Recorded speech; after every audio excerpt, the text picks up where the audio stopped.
Hoje nós vamos fazer a nossa aula 2 da nossa jornada de inteligência artificial e psicologia. Eu vou propor 3 experimentos aqui pra gente fazer. Vou discutir um pouco inteligência e conceitos mais básicos, fundamentos de inteligência artificial, para que lá na frente a gente consiga conversar e discutir o que está acontecendo nas inteligências artificiais, como que elas funcionam, aonde que elas aprendem, como que é esse processo todo. É isso aí, vamos lá! Gente, já deixa um like, já se inscreve e agradece o Tóquio, que foi um dos caras que mais pegou no meu pé para fazer essa segunda aula. Vamos continuar aquela jornada que a gente tinha começado.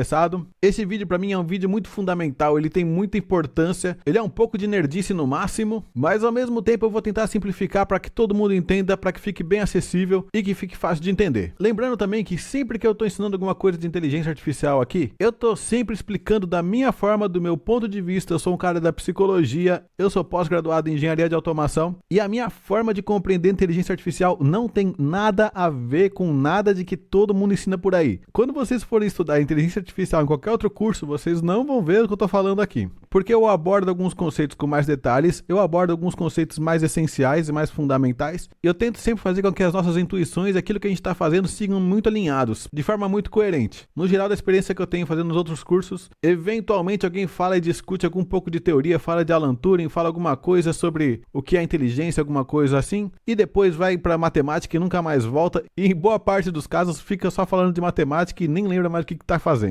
E por isso, eu acredito que quem está vendo esse vídeo vai compreender com mais profundidade, vai entender melhor os outros modelos, vai entender melhor inclusive essas aulas dos outros professores, vai conseguir se aprofundar mais, inclusive nesses cursos que vocês forem fazer em outros lugares. Então, para começar começão do começão, tem muita gente criticando que inteligência artificial é só estatística, e tem muita gente tentando dizer que não é só estatística, e tem muita gente tentando mostrar que não é só estatística. Eu vou fazer um caminho completamente diferente. A gente vai fazer estatística hoje. Não importa. É intencional. Não vai ser sem querer. A gente quer fazer estatística e a inteligência que a gente vai fazer é estatística e ponto final. E nós vamos assumir um primeiro pressuposto, que o nosso cérebro, tipo esse aqui que está aqui dentro da minha cabeça, ele é igual uma calculadora. Ele faz as contas, mas não faz a menor ideia do que está sendo calculado. Por exemplo, se eu chegar na calculadora e fazer 10 mais 10, ele não sabe se eu sou meio pãozinho, não sabe se eu sou meio laranja, não sabe se é 10%, não sabe, ele simplesmente não sabe. A calculadora só faz ali um monte de coisas que tem que fazer e dá uma resposta que pra gente faz todo sentido, mas que pra ela não faz nada. A calculadora tá vivendo no mundinho dela, fazendo as coisas conforme ela tem que fazer. Eu tô entendendo que o cérebro é a mesma coisa. O cérebro não sabe o que a gente está fazendo. É igual uma unha ou um fio de cabelo crescendo. Ele cresce porque cresce, fazem parte do nosso organismo, a gente se relaciona com eles, mas na verdade eles estão vivendo o mundo deles e a gente está vivendo o nosso, e são mundos paralelos. E nós vamos falar sobre os princípios do conexionismo, que é como que as coisas têm que fazer para se conectar, o que a gente precisa fazer para as coisas se conectarem. A coisa mais importante, eu quero que você saia nesse vídeo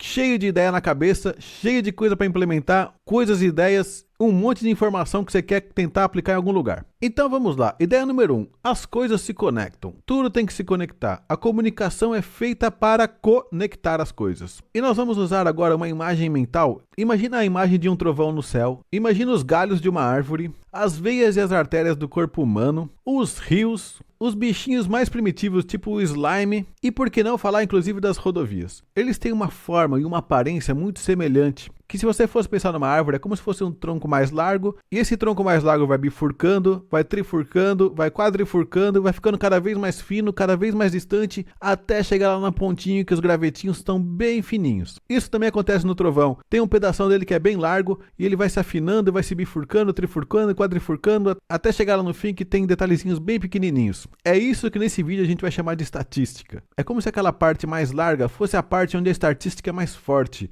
onde a média é mais alta, onde os eventos acontecem com mais frequência. E conforme eles vão se bifurcando, é como se você estivesse tomando decisões para a esquerda ou para a direita, e aquelas decisões e aqueles caminhos vão se tornando cada vez mais fracos. E por aí vai. Então tem que ficar bem claro que é isso que eu estou chamando de estatística. Como se os caminhos mais largos fossem os mais prováveis e os caminhos mais finos os mais improváveis. Então quando você pega um rio, tem muita coisa acontecendo bem no meião dele, mas lá nas margenzinhas ele já está meio parado. E por que usar essa analogia? Porque essa analogia vai fazer sentido porque é como se fosse a inteligência da própria natureza, é a própria inteligência da física dos elementos que encontra esses caminhos. A água, quando ela vai pelo rio, ela não está raciocinando, ela não está refletindo, ela simplesmente está indo pelo caminho que a água tem que percorrer. É algo maior do que ela, é uma coisa que ela não decide. E o que a gente vai tentar fazer agora é criar uma estatística elétrica. A nossa estatística elétrica vai tentar conduzir a eletricidade por caminhos mais prováveis ou caminhos menos prováveis. Para isso, o que a gente vai precisar? Imagina uma bateria, dessa bateria sai um positivo, esse positivo se conecta com um botão, esse botão vai se conectar com um resistor, o resistor com um LED, vai se conectar com outro botão e aí vai para o negativo da bateria. Para a gente entender como que a eletricidade flui dentro dessa bateria, a gente vai fazer uma analogia. Imagina que tem uma caixa d'água lá no alto. Essa caixa d'água está cheia de água e você abre a torneira lá embaixo. Enquanto tiver água na caixa d'água, lá embaixo na torneira, se ela estiver aberta, vai sair água. A gente vai chamar isso aí de DDP, de diferença de potencial. Mas o mais importante é, tem água na caixa d'água, tem energia. No caso da bateria, tem elétrons, tem energia. Então agora, no nosso experimento, o que a gente precisa fazer? Como tem dois botões e esses dois botões estão abertos, a gente precisa fechar os dois. Se a gente fechar só o primeiro, a lampadinha ainda não vai acender. Se a gente ligar só o segundo, a lampadinha também não vai acender. A gente precisa ligar os dois. E o mais importante, o resistor, aquele negocinho ali no meio, é como se fosse uma pedra no meio do rio. Ele dificulta a passagem de água, ele dificulta a passagem da eletricidade. Quanto maior uma pedra no rio, mais ela dificulta. E quanto maior a nossa resistência, quanto maior o nosso resistor, mais difícil da eletricidade passar. E se esse resistor for muito grande, muito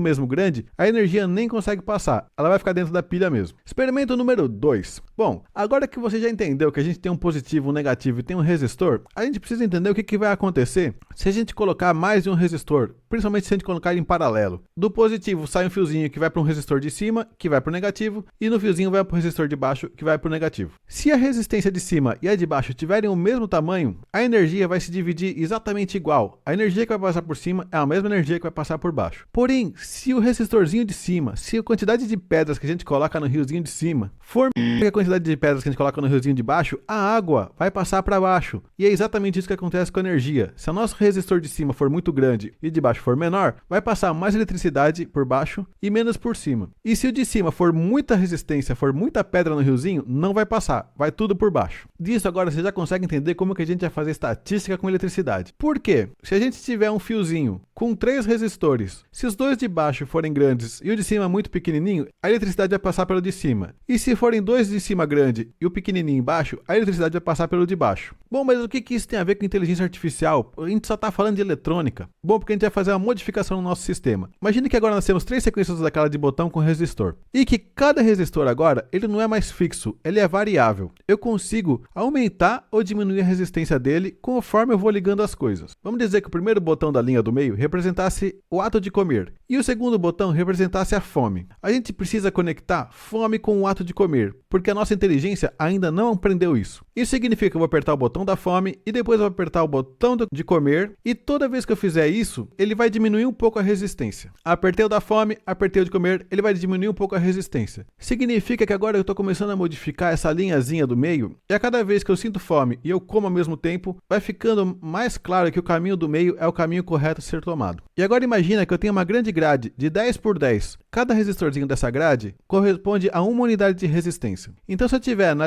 linha 5, lá no início, e na linha 5, lá no fim, e colocar energia aqui e colocar energia aqui, essa linha do meio vai ter 10 unidades de resistência. Se o nosso sisteminha tentar subir, ele vai ter 1 na hora que ele sobe, 1 na hora que ele vai para frente, 1 na hora que ele desce, e mais 9. Então ele vai ter 12 unidades. Isso significa que o lugar que tem menos resistência é a linhazinha do meio. É ali que a coisa se conecta. É ali que está mais simples, é ali que está mais fácil. E agora imagina que eu peguei a linhazinha 1 lá de cima e conectei com a linhazinha 9 lá de baixo. Se a energia tentar fazer um caminho muito comprido, a resistência vai aumentar. Então significa que ela vai tentar encontrar o caminho mais eficiente para conseguir chegar de um ponto até o outro. Se você entendeu o que a gente veio falando, você já percebeu que a gente está falando de estatística. E agora se a gente juntar as ideias dos botões com essa ideia dessa matriz de resistores, a gente consegue ensinar um caminho para essa matriz de resistores e vai ser uma eletrônica que aprendeu a conectar coisas, ou seja, conexionismo. Porque se eu apertar o botãozinho da linha 1 e apertar o botãozinho da linha 9, e esse caminho que ela encontrou que é o mais eficiente, se eles se tornarem cada vez menos resistentes, significa que aquele caminho do meio vai ficar cada vez mais forte, cada vez mais fortalecido. E os outros caminhos não vão ficar fortalecidos. E se por outro lado, eu apertar o botãozinho da linha 9 do início e apertar o botãozinho da linha 1 lá do fim, vai fazer um X aqui no meio. Onde esse X cruza aqui bem no meio, vai ser um ponto de menor resistência. Vai ser onde tem mais energia na hora que uma conexão acontecer. Porém, agora que tem esse X aqui no meio, imagina que eu liguei uma perninha bem no meio, bem na linha 5, e liguei aqui na linha 9. Já não faz mais tanto sentido ele descer em linha reta. Faz mais sentido ele seguir reto e já pegar a curva que já tem menor resistência. E como essas resistências estão sendo modificadas permanentemente, significa que o nosso sisteminha está memorizando, significa que ele está aprendendo. É essa a definição de aprendizado que a gente vai usar agora. É a definição mais primitiva de todas. No nosso significado aqui de aprendizado, é como se a nossa máquina tivesse começado de uma forma, a partir da experiência que ela viveu, ela foi se modificando e se alterou e agora ela tem um novo comportamento.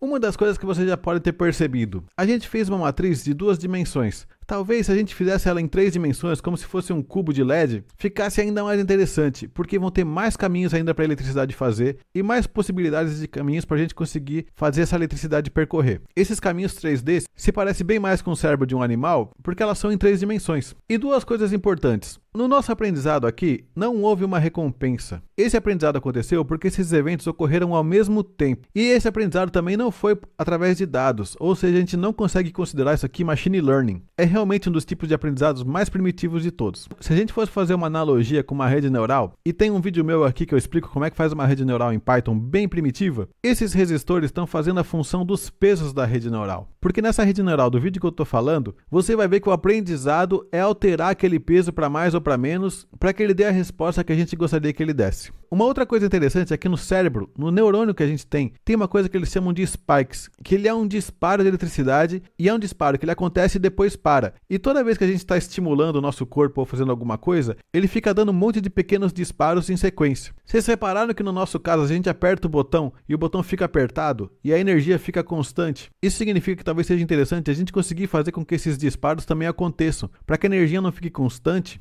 e que esses disparos permitam que a gente consiga fazer coisas mais interessantes. Porque se ficar a energia ligada direto, e ao mesmo tempo não vai dar uma noção de tempo, de coisas que estão acontecendo no tempo. Porém, sempre que acontece um disparo e ele para e acontece outro disparo, a gente consegue separar o que aconteceu e consegue misturar esses disparos também. Então, se você chegou até essa parte do vídeo, pode ter certeza que agora você já tem uma compreensão bem prática do que é um aprendizado, você tem uma compreensão elétrica do que é um aprendizado, e você já está pronto para entender uma coisa. Um dos lugares que a gente mais perde tempo em uma rede neural artificial como o ChatGPT é fazendo multiplicação de matrizes. E quando a gente trabalha com a eletrônica direto, sem passar por um computador, a gente não precisa multiplicar matrizes. A gente se utiliza das próprias leis da física para fazer essa inteligência ficar inteligente. E essa é uma das razões porque o nosso cérebro é tão eficiente, porque ele não fica fazendo multiplicação de matrizes. Os eventos elétricos que acontecem dentro do cérebro já são naturalmente matemática na sua essência. Se você quiser apoiar o canal para que a gente continue fazendo vídeos como esse, seja membro e até a próxima aula. Deixa seu like, valeu!